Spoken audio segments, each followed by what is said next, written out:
What is up, peeps? So I just spent like 13 minutes recording an AA guide and realized that I had the wrong screen up the entire time. OBS is hard. Um, I didn't know how to like cut screens or whatever, so I thought it'd be a good idea to like flicker back and forth between this spreadsheet and then my actual like class AAs and or like in game and whatnot. But figured out how to crop things and whatever, so I got freaking spreadsheet here and my character in the background. So what I'm going to do today is I'm going to go through the AAs and kind of what I went through and the progression that I took and my reasoning behind it. And this is going to kind of be geared more towards SSF, but it's helpful to have this stuff here if you're just gearing up and playing the game, not SSF. But um, I find that SSF is a little bit um, it's more critical what you put your points into because early on you're not getting a whole lot of points.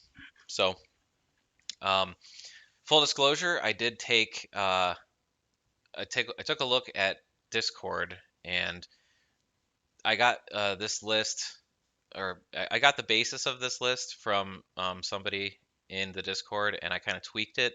I split it up into offensive and defensive abilities just because I found as I was leveling up, it was like I would have periods of time where I could pump more AAs into offense, and then I would hit a point where things were just killing me too much. I was spending too much of my time healing, for example, or whatever. So I would transition back into defensive abilities, and then when I was at a good, comfortable position, then I would move back and forth, basically doing like a little dance between whatever the environment was at the time, and like my gear of course plays a role in your abilities and all of that stuff. So, but I'll get right into it. And actually, I'm gonna preface before getting into it. There are like three or four abilities on here that I haven't gotten, and in hindsight, I should have gotten. But I'll get into it more later. It's just kind of interesting because I'm by no means an expert or whatever. I know generally what's good and generally what's not good. But when it comes to like class combos and stuff, always take a look at the Discord. There's a lot of helpful and there's a lot of people that are way better than me spending their time making way more useful or kind of diving in and really putting out good information, right? So if in question, just hop on the Discord and search like, hey, is this AA good or whatever. I'm sure you could find a bunch of hits. But um, so yeah, I'll get into it and I'll definitely talk about the AAs that I missed because it's kind of funny in hindsight. But I have kind of a decent reason for it, kind of not, but no. All right, so I'm gonna get right into it. This class obviously class combo revolves around weapon procs and Bloodlust, Rage of Ralosek, which give all of your weapon procs an automatic chance to an automatic proc basically for a window of time. So right off the bat, I would definitely get Bloodlust first because it's just really critical. The fortunate thing about being a cleric in this build is that you're basically given a sick proc weapon like at level 10. And level 20, you get a better version, 30, better version, 40, 50, 60, you get better versions of it. The proc is like the Hand of the Gods proc, the later versions, is unresistible. So the beginning one's Furor can be resisted, but either way, you start out with a sick proc weapon, right? So as you level up, you really only have to kind of find one proc weapon, be it Short Sword of the Akisha or Smoldering Brand or I don't know, like whatever you might find out there that has a proc on it. I think a lot of legendary items actually come with procs on them, like just basic stupid little like short swords or long swords or whatever, bronze long swords. They'll come with procs, so um, definitely find a second weapon that has a proc on it.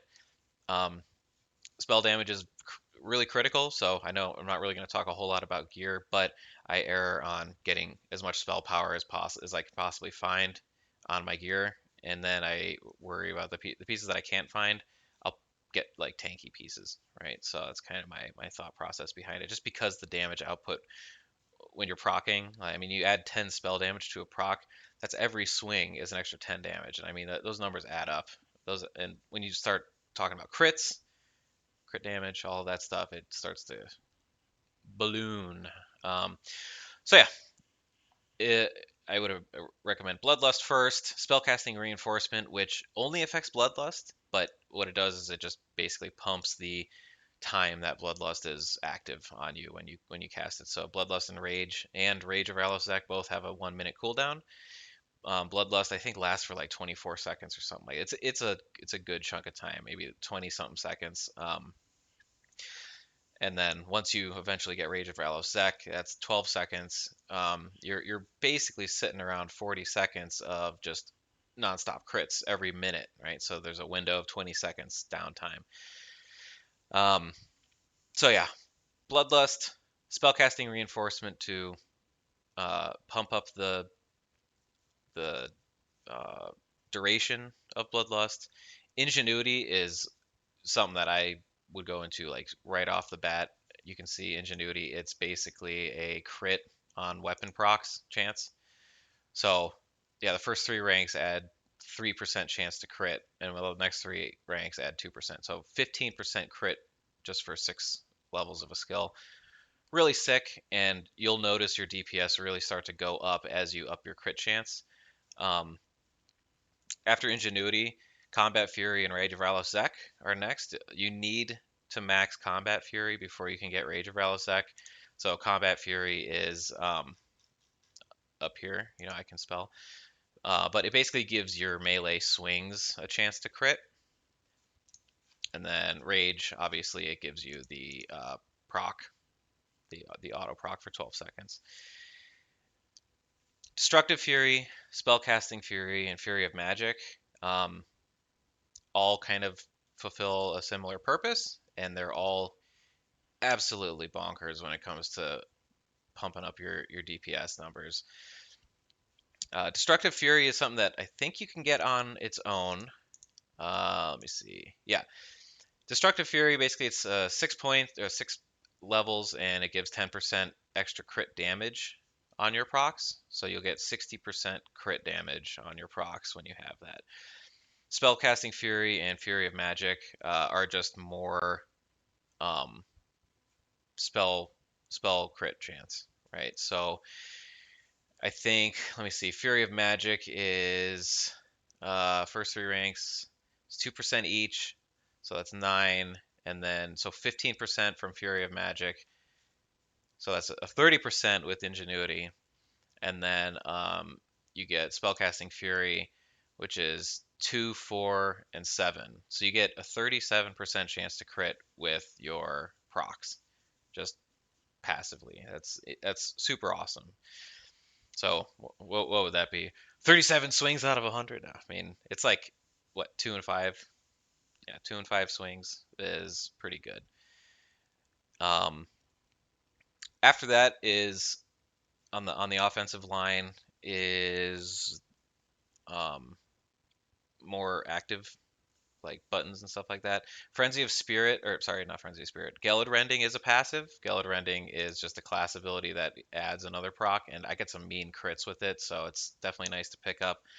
But Battle Frenzy, you just get at 50, and I'm glad that the guy put it on this list because, fun fact, Battle Frenzy is, like I said, something that you get at 50, but I've had it on my bars and I've never used it, and it seems busted, so I am super excited to start using it. Bad. Hey, I'm bad.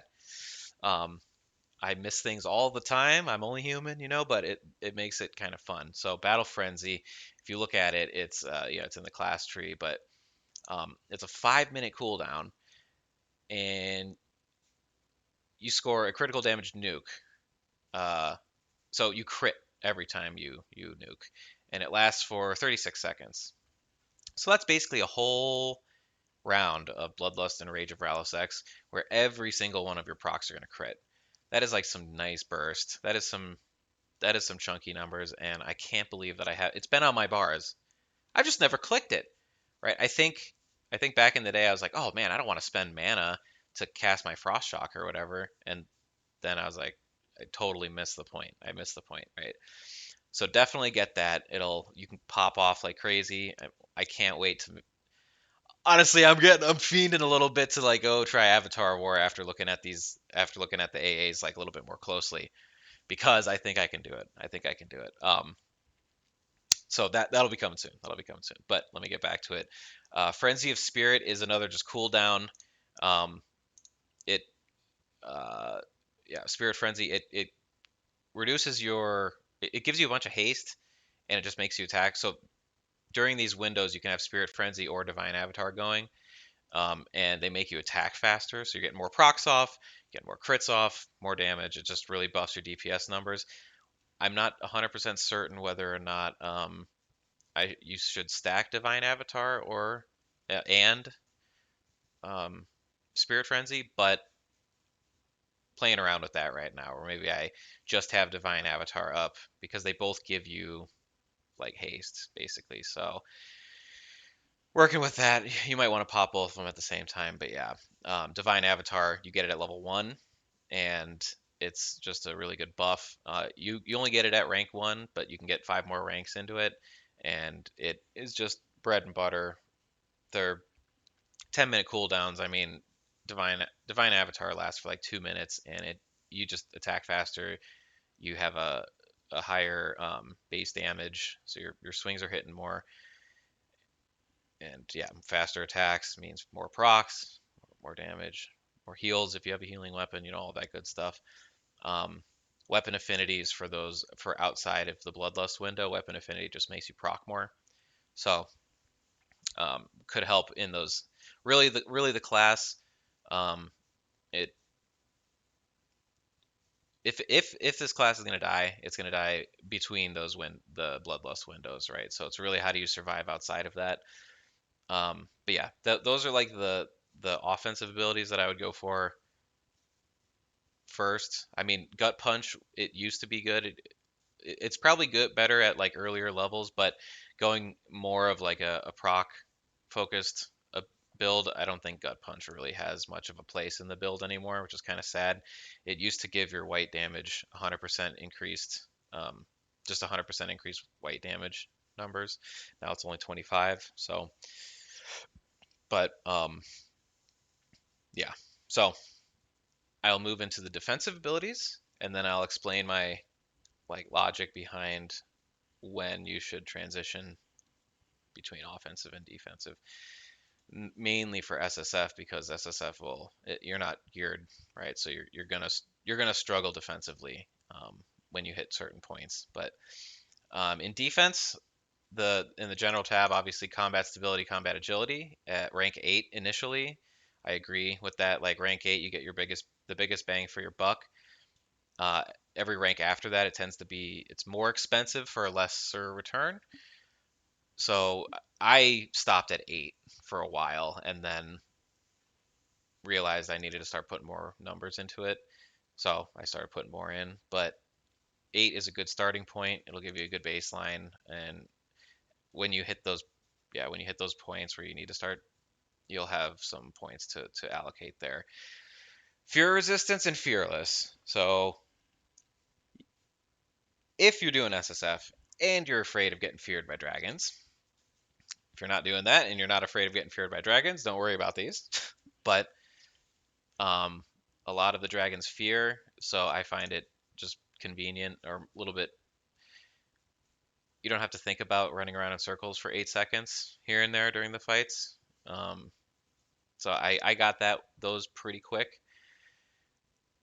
If you don't care about getting feared and run, if you just want to like heal through it or whatever, that's up to you. It's not like required, but I just like it as convenience. Killing spree, you do get one level of killing spree to start with. This is another convenience thing for me, but I put it on the list because um, just hear me out. So as you're leveling up, as you're grinding, um, early on you probably won't have a life tap weapon, right?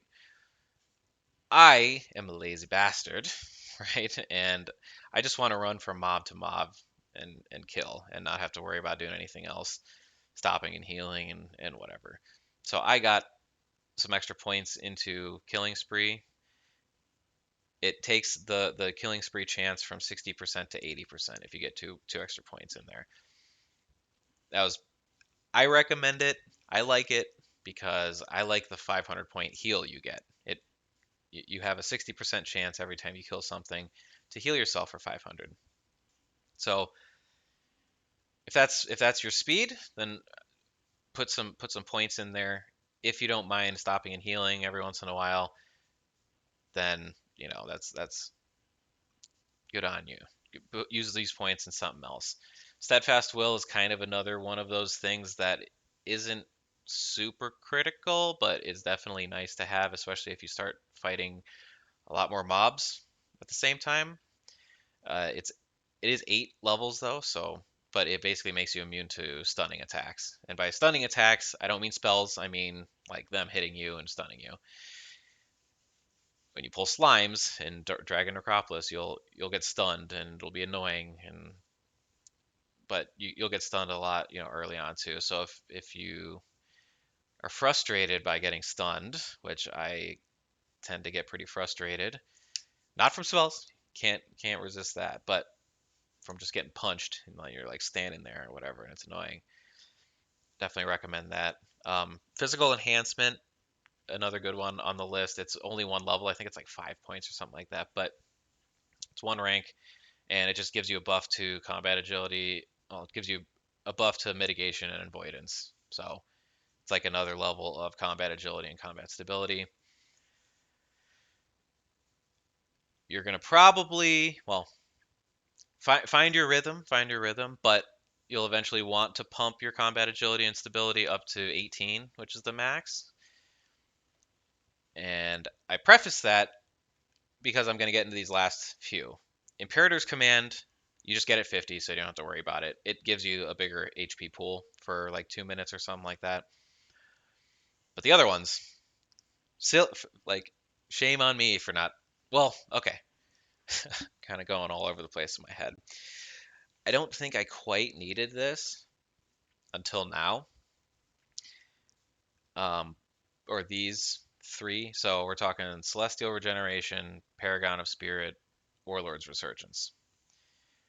Now let me read each of those abilities. Celestial Regeneration. When activated, uh, heals all group members within range. The effect lasts for 48 seconds and heals 250 each tick at rank 1 and 550 at rank 9. You do need to get some points in Healing Gift there. I should put, if you're struggling with mana, I didn't. Technically, I would say it's a defensive thing, and I'll add them to the list here. But you definitely, I pumped my healing adept, healing boon, healing gift, which basically just improves my healing over times, my healing numbers, and then my healing crit chance. Those are important because I can fire off one big heal and not have to spend my time doing literal heals, wasting my mana and all that stuff. But so I like getting those. Obviously, you don't necessarily need them if you're not seeing that you need them. But for Celestial Regeneration, you need 3 points. And yeah, what does it do? It gives you a 48-second heal over time. Well, insta heal, but then a heal over time. I would imagine that's buffed by your number, your other healing AAs. See, as you can see clearly here on the screen, I have 0 points in this. All right, we will be getting this immediately. The next one, Paragon of Spirit, which I do. Where are we? Paragon of Spirit. I do have some points in. 15-minute cooldown. The other one was 10, I believe. 15-minute cooldown. First rank grants 200 health and 80 mana per tick, increasing by 22 and 20 per rank, respectively. So 7 ranks, 22. That's like 154 extra. So it ends up landing at about a 350 point health heal over time, like per tick. You're seeing a theme here. Heal over times. Now what's the last one? Warlord's Resurgence. Oh, Chris, what does Warlord's Resurgence do? This is only one rank. It's 12 points, but summons a or provides a 300 point heal as well as a 300 point per tick heal over time for up to 2 minutes. Now,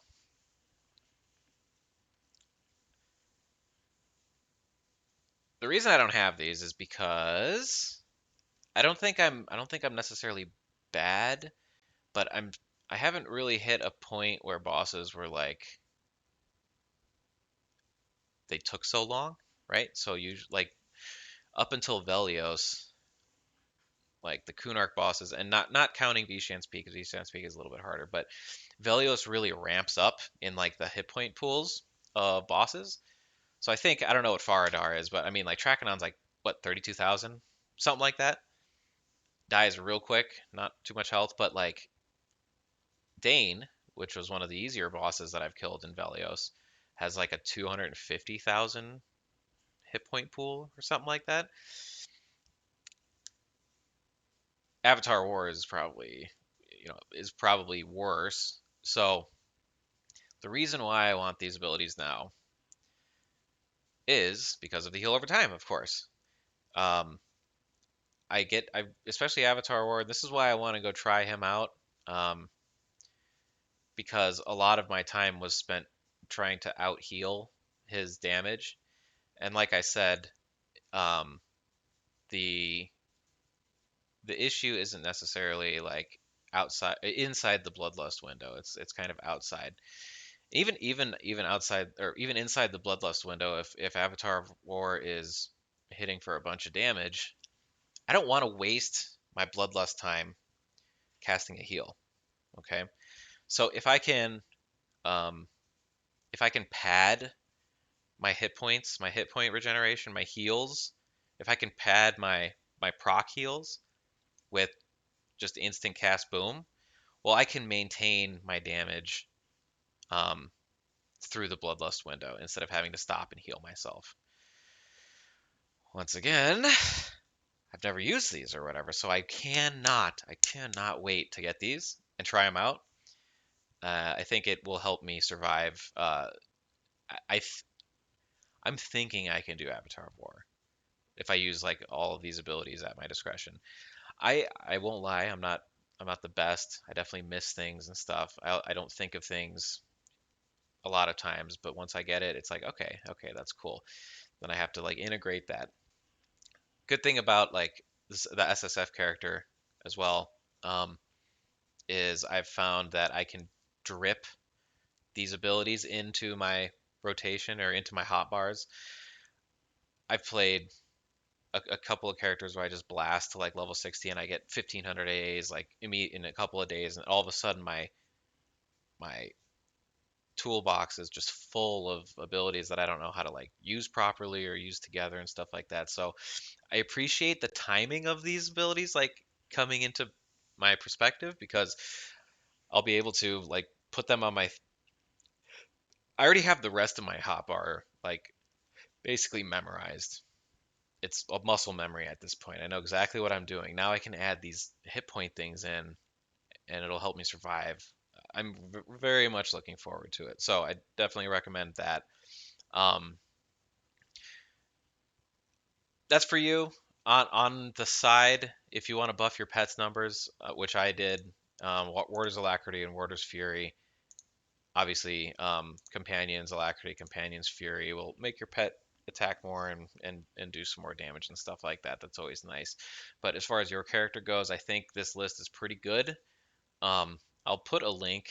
I mean, I think I've never really linked up a Google Doc or a Google Sheets or whatever, but I'll put a link in the not in the chat, but in the description of the video, in case anybody wants to just like yoink it real quick. Um, but I will kind of go into just a little bit. I know I mentioned this kind of in the past, but it's like you have to kind of feel your character as you're leveling up, especially because I mean I'm at 1,000 AAs now, but the only reason I'm at 1,000, I was at 500 maybe like a week ago, or when I broke into Velios, I had maybe 500, and so like 3 weeks of my character's life, I got him to level 30, stopped for a bit, got him to level 40, stopped and did some A's for a bit, explored, went to 50, got my, getting gear in all of these like instances, but I stopped along the way. And if you're going to do something similar with SSF, which I recommend, it's nice to like explore and get geared, because if you go too fast through, you're going to find yourself in a world of hurt if you haven't prepared for like the next level bracket. Um, so I split these up in offense and defense because I found myself bouncing between the two. So I ended up starting with on the defensive track. I got like 8 and 8 pretty quick. Um, I should have started on the offensive track first. So starting with Bloodlust, basically I probably should have gone. I should have gotten all the way through Fury of Magic on the offensive track, um, and then gone into defense, just because you kill faster. Um, yeah, and usually at lower levels you're not in too much of danger, but as you as you progress your character up over time, you're going to want to flip back and forth. If you get to an area where the mobs start hitting way harder, like I remember Plane of Hate was one of those things where it was like, okay, these mobs are starting to actually like hurt me a bunch. Well, then you start going down the defensive track a bit. Then you go back to your offensive track once you're feeling a little bit more comfortable. It's kind of finding like a balance between the two, at least in my experience. Yeah, that's that was my rant. I mean, man, I was like 30 minutes of me rambling about AAs that um yeah, once again, I like I said at the end there, man, there's abilities and stuff that I haven't even thought to use yet, and so take it as good recommendations. I mean, this is the meat here, and then there's like, there's sides and stuff as well that you can explore or whatever. But I'm like looking through here right now. I mean, planar durability is pretty good. You can get some maximum hit points. I know there's one in general as well, natural durability. There's also planar power. I got 15 points into this, but like my gear doesn't even get me to cap yet, so I kind of raised my caps for no reason. It's like silly, at least for some of them. But um, yeah, I'm gonna just real quick like go through here and see if there's anything that I kind of missed. Yeah, these like this one, triple attack increase, probably didn't need that. Abundant healing, it's another healing defense. Like every time you heal, you can heal over time, and I was doing that just because I was having mana problems. I was dying, so got a couple points in there. I don't think you really necessarily need that. Gift of Mana was another thing that I got because I was running out of mana, so I was really trying to like struggle to get mana back, but I think I just went about it a little bit wrong. Um, let's see. Yeah, once again, I got 4 points into spellcasting mastery, which just reduces my mana cost. Like I said, I think I got to Tormax. I think if you look at my Tormax video, like the second video that I did in Velios, I remember saying, I was like, shit, man, I ran out of mana. I had to use these stupid little clickies. Um, I didn't, and so I was like, oh shit, I need to get, my heals need to be better. They need to cost less mana. They need to blah, blah, blah, blah, blah, right? So that I don't run out of mana. Well, I wasn't even taking into account these heal over time abilities that I could have probably used to get me in between my, like to not spend so much mana on my heals, right? So once again, I'm putting these recommendations here based on my experience. I think that these are probably better than getting the healing ones. I mean, you can get some early.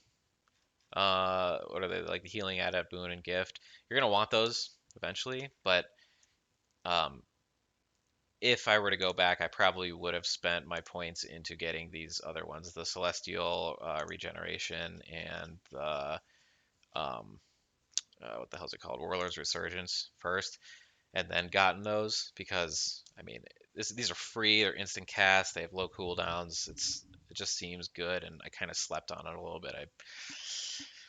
Hey, mistakes, but let's That's why I'm making this video, because why not share my experience? But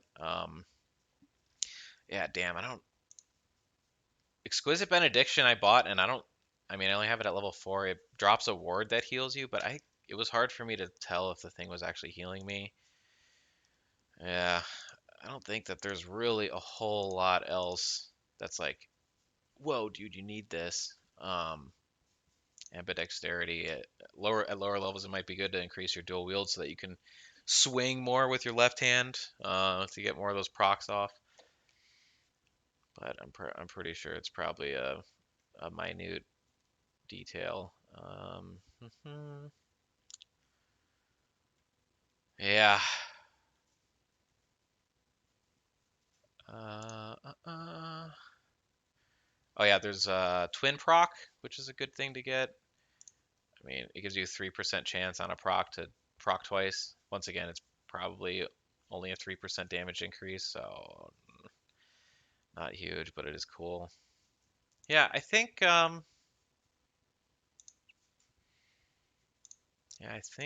that is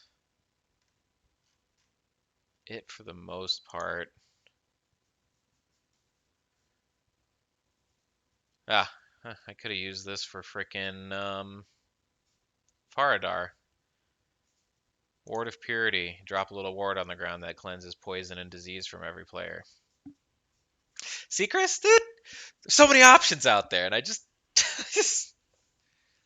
so much. There's so much. I totally get, man. That I get being overwhelmed. There is a lot. There is a lot. So I don't know. I think I'll probably cut it there. I'll post the link to this. I mean, it's just a list of abilities, but yeah, I hope you guys found this helpful on some level. Um, do I want to say anything in closing? Yeah, this build really, really, really wants spell power. So I would say error on getting a blood point. Blood point has been super clutch for me. Keeps me alive. Your cleric weapon's good in the main hand. It's a good proc, good offhand proc. Keeps you alive, man. And then error on getting freaking spell power gear, dude. Every point helps, man. It's like, I mean, I spent a whole bunch of time just leveling my mystical eye patch from 15 spell damage to 30. And I mean, just those 15 points, when you add it up over time, I mean, every proc is 15 more. Every crit is going to be double that, plus an extra 60%, right? So you're talking like an extra 15 spell power might be like another 40 damage per crit, or what, it's like, so when you start adding all of them up, man, putting them together, like this 40 spell damage I got off of Faradar. Are you kidding me, dude? How much extra damage that must have given my character? You rarely see that when it comes to like weapons, right? You rarely get weapons that have a bigger base delay and all of that stuff. So it's super cool to play this class, to have the ability to allow your spell power to pump your numbers. Um, yeah, and it's just I love it. I love it. So I definitely really really enjoy the class combo. Get spell power gear, freaking get these AAs. Take some time, enjoy yourself along the way. It is a journey, of course. There's no rush. Um, yeah. Hope I haven't missed anything. Oh yeah, good tip too if you're gonna play this character. You can summon two of the hammers, the cleric hammers, and give one to your pet. This has a huge proc rate, so it's definitely nice. Your pet gets your bonuses to spell power. Not all of them, I think half maybe, but still, I mean, my pet swings and procs for like 300 with that weapon now. It's really cool. Oh yeah. All right. Well, starting to ramble, but yeah, I hope this helped. I'm really excited to get those AA abilities that I was talking about, and honestly, I'm probably gonna go try Avatar War. It's 8 o'clock right now. I don't know if I'm gonna do it right now. Maybe tomorrow. But Yeah, be on the lookout for that soon. And as always, I really appreciate everybody's time, and I hope this was helpful. So, until next time, peace out.